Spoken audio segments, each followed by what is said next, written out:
Hey, what up everybody? This is Stevie Breach coming to you here wearing my brand new John C Nation sweatshirt that I picked up from WWE shop last night in that good old unboxing. Large WWE shop unboxing that just came through. One of the nicest sweatshirts I've ever owned.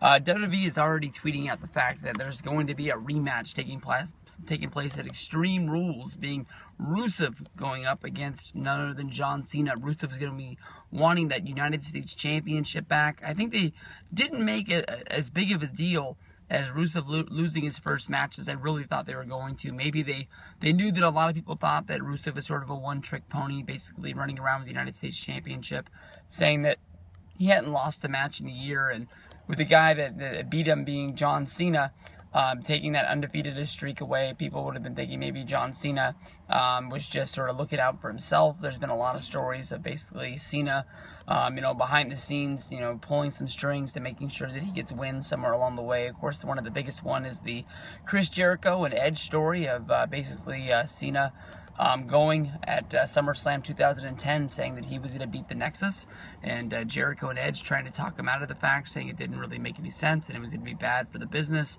And what do you know?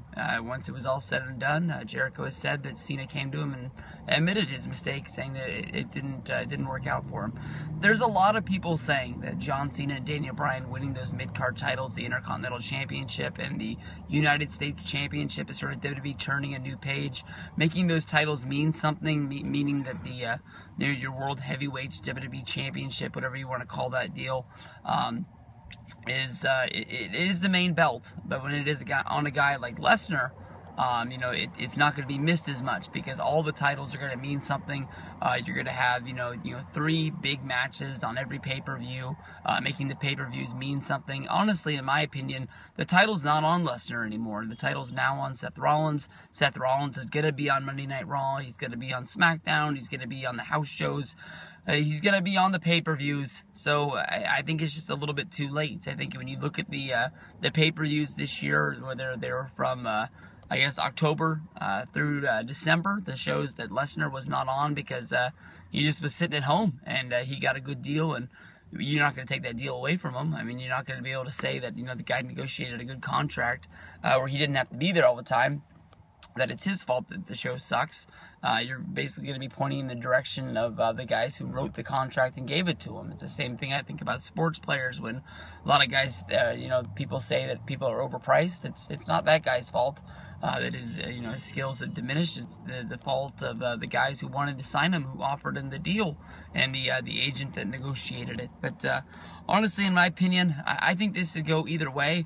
I really can see John Cena holding on to the United States title. I don't think he's going to hold this title forever, but it does hold him in a very good spot where he doesn't have to be going after Rollins. He doesn't have to be in that main event scene. You can see Roman Reigns get the big push that he's looking for. I think that Randy Orton's going to be the guy getting the shot at Extreme Rules, so he can have his title shot that he's been looking for over a year now.